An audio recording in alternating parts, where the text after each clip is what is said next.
So recently I had shared a picture of myself that was published in Behind Her Brand magazine. I will make sure to include a link for you guys of that in the description, so if you want one, you can get one.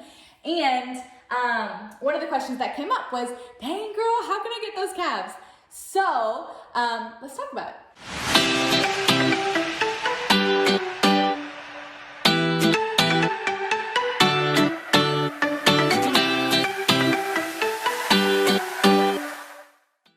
First of all, it's important to know that when it comes to the lower leg, the ankle circumducts. So what that means is it goes in all ranges of motion, right? So it flexes, it can flex, it can extend, it can abduct, it can adduct, and then of course everything in between, right? So because of that range of motion, you're gonna have muscles that wrap all the way around. I mean, everything in the human body is 360, but especially in the lower leg, everything's gonna be 360 because of how much movement you create. And then of course you have muscles that like support the arch of your foot and things like that.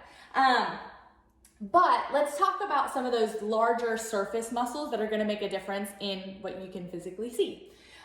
So first of all, let me throw out there that if you want to build your calf, so it's really important to recognize if you're wanting to build something in the lower leg or really anywhere in the body, is looking at that muscle tissue and seeing how much availability does it have to build. So for instance, in the lower leg, you have two primary muscles that are going to be in the back of that leg. So it's going to be the gastrocnemius.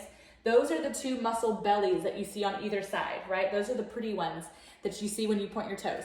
That muscle is predominantly responsible for plantar flexion. So that's when you point your toes, boop, okay? And the best way that you're going to get those working and through all the fibers is going to be changing direction, right? So it's from a straight knee position, okay? So here you can go straight, you can go angled out, and you can go right. So it's a matter of making sure you're working all those muscles in the different ranges.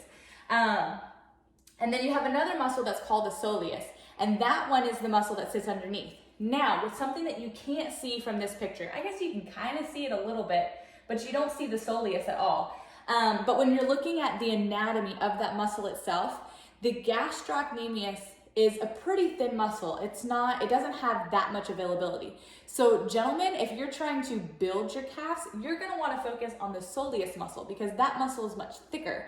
And so because that muscle is thicker, it has more availability to build that muscle. So it drives me nuts when I've ever walked into a gym and I see, the guy that's got the chicken legs and he's trying so hard. And so he's there and he's standing and doing all these calf raises, not realizing that he's working the gastrocnemius, which isn't a thick muscle. So it's not going to build or thicken his lower legs. What he needs is to work the soleus muscle because it's a much thicker muscle, which means it has more availability to build and to get bigger, to get rid of the chicken legs.